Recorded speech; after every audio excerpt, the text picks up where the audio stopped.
దినవృత్తాంతములు మొదటి గ్రంథము 25వ అధ్యాయము.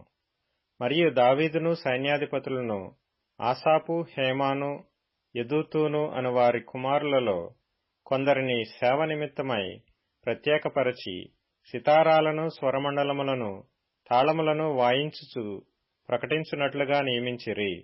ఈ సేవా వృత్తిని బట్టి ఏర్పాటైన వారి సంఖ్య ఎంతయనగా, ఆసాపు కుమారులలో రాజాజ్ఞ ప్రకారముగా ప్రకటించుచు ఆసాపు చేతి క్రింద నుండు ఆసాపు కుమారులైన జక్కూరు, యోసేపు, నెతన్యా, అషర్యేల అనువారు.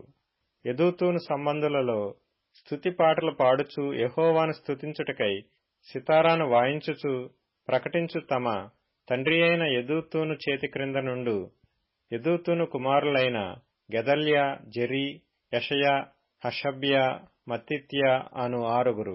హేమాను సంబంధులలో హేమాను కుమారులైన బక్కీ, యాహు, మత్తన్యా, ఉజ్జీయేలు, షెబూయేలు, యెరీమోతు, హనన్యా, హనానీ, ఎలీయాత, గిద్దల్తి, రోమంతీయేజెరు, ఎష్బెకాషా, మల్లోతి, హోతీరు, మహజీయోతు అనువారు. వీరందరూ దేవుని వాక్కు విషయములో రాజునకు దీర్ఘదర్శియగు హేమాను యొక్క కుమారులు. హేమాను సంతతిని గొప్ప చేయుటకై దేవుడు హేమానునకు 14 కుమారులను 3 కుమార్తెలను అనుగ్రహించి ఉండెను. వీరందరూ ఆసాపునకును, యెదూతూనునకును, హేమానునకును రాజు చేసియున్న కట్టడ ప్రకారము యెహోవా ఇంటిలో తాళములు, స్వరమండలములు, సితారాలు వాయించుచు గానము చేయుచు తమ తండ్రి చేతి క్రింద దేవుని మందిరపు సేవ జరిగించుచుండిరి. యెహోవాకు గానము చేయుటలో నేర్పు పొందిన తమ సహోదరులతో కూడనున్న ప్రవీణులైన పాఠకుల లెక్క 288. తాము చేయు సేవ విషయములో పిన్నయని, పెద్దయని, గురువని, శిష్యుడని భేదము లేకుండా వంతుల కొరకై చీట్లు వేసిరి. మొదటి చీటి ఆసాపు వంశముందున్న యోసేపు పేరట పడెను. రెండవది గెదల్యా పేరట పడెను. వీడును వీని సహోదరులను కుమారులను 12. మూడవది జక్కూరు పేరట పడెను. వీడును వీని కుమారులను సహోదరులను 12. నాలుగవది ఇజ్రీ పేరట పడెను. వీడును వీని కుమారులను సహోదరులను 12. ఐదవది నెతన్యా పేరట పడెను. వీని కుమారులను సహోదరులను 12. ఆరవది బక్కీయాహు పేరట పడెను. వీని కుమారులను సహోదరులను 12. ఏడవది యెషర్యేల పేరట పడెను. వీని కుమారులను సహోదరులను 12. ఎనిమిదవది యెషయా పేరట పడెను. వీని కుమారులను సహోదరులను 12. తొమ్మిదవది మత్తన్యా పేరట పడెను. వీని కుమారులను సహోదరులను 12. 10వది షిమీ పేరట పడెను. వీని కుమారులను సహోదరులను 12. 11వది అజరేలు పేరట పడెను. వీని కుమారులను సహోదరులను 12. 12వది హషబ్యా పేరట పడెను. వీని కుమారులను సహోదరులను 12.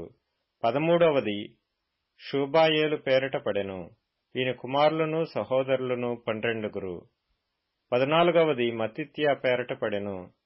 వీని కుమారులను సహోదరులను 12.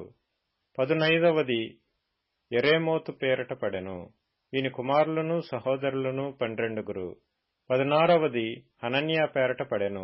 వీని కుమారులను సహోదరులను 12.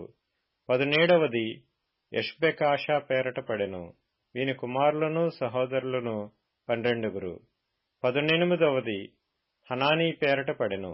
వీని కుమారులను సహోదరులను 12. 19వది మల్లోతి పేరట పడెను. వీని కుమారులను సహోదరులను 12. 20వది ఎలీయాత పేరట పడెను. వీని కుమారులను సహోదరులను 12. 21వది హోతీరు పేరట పడెను. వీని కుమారులను సహోదరులను 12. 22వది గిద్దల్తి పేరట పడెను. వీని కుమారులను సహోదరులను 12. 23వది మహజీయోతు పేరట పడెను. వీని కుమారులను సహోదరులను 12. 24వది రోమంతీయేజెరు పేరట పడెను. వీని కుమారులను సహోదరులను 12. దినవృత్తాంతములు మొదటి గ్రంథము 26వ అధ్యాయము. ద్వారపాలకుల విభాగమును గూర్చినది. ఆసాపు కుమారులలో కోరే కుమారుడైన మెషలెమ్యా కోరహు సంతతివాడు. మెషలెమ్యా కుమారులు ఎవరనగా జకర్యా జ్యేష్ఠుడు, యెదీయవేలు రెండవవాడు, జబద్యా మూడవవాడు, యత్నీయేలు నాలుగవవాడు, ఏలాము ఐదవవాడు, యెహోహవాను ఆరవవాడు, ఎల్యోయేనై ఏడవవాడు. దేవుడు ఓబేదెదోమును ఆశీర్వదించి అతనికి కుమారులను దయచేసెను. వారెవరనగా షమయా జ్యేష్ఠుడు, యెహోజాబాదు రెండవవాడు, యోవాహు మూడవవాడు, శాఖారు నాలుగవవాడు, నెతనేలు ఐదవవాడు, అమ్మీయేలు ఆరవవాడు, ఇస్సాఖారు ఏడవవాడు, పెయిల్లెతై ఎనిమిదవవాడు. వాని కుమారుడైన షమయాకు కుమారులు పుట్టిరి. వారు పరాక్రమశాలులై ఉండి తమ తండ్రి ఇంటి వారికి పెద్దలైరి.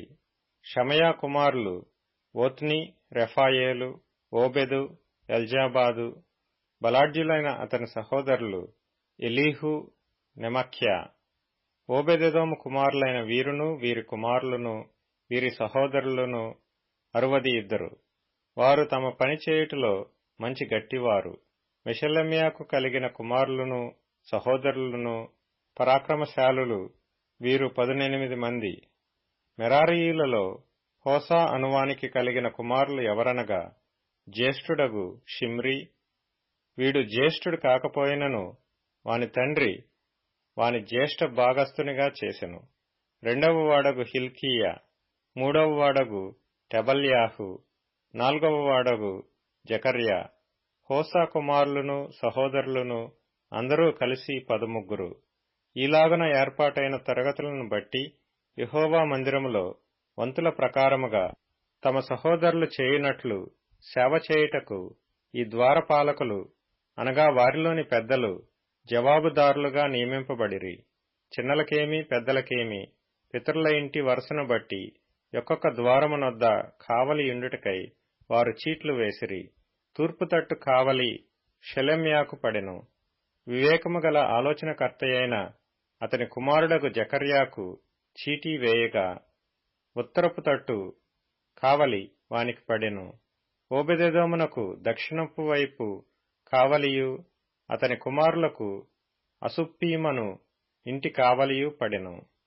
షుప్పీమునకును హోసాకును పడమటి తట్టునున్న షెల్లెకెతు గుమ్మమునకు ఎక్కు రాజమార్గమును కాచుటకు చీటి పడెను.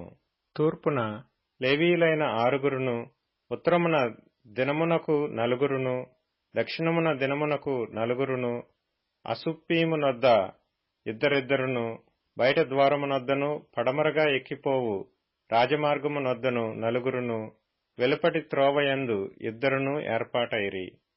కోరే సంతతి వారిలోను మెరారీయులలోను ద్వారము కనిపెట్టు వారికి ఈలాగు వంతులాయెను.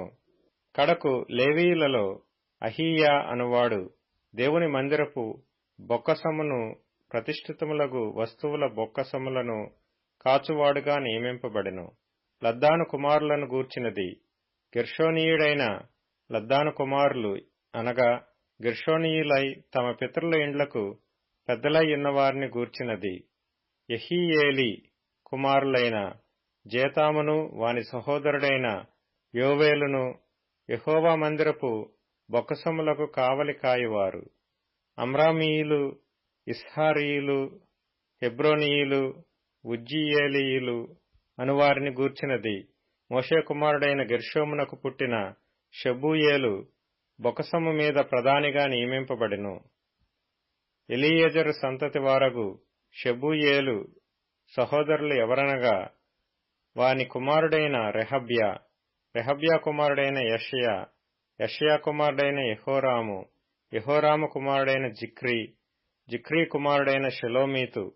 యెహోవా మందిరము ఘనముగా కట్టించుటకై రాజైన దావీదును పితరుల ఇంటి పెద్దలను సహస్రాధిపతులను శతాధిపతులను సైన్యాధిపతులను యుద్ధములలో పట్టుకుని ప్రతిష్ఠించిన కొల్ల సొమ్ము ఉన్న బొక్కసములకు షెలోమీతును వాని సహోదరులను కావలి కాయువారైరి.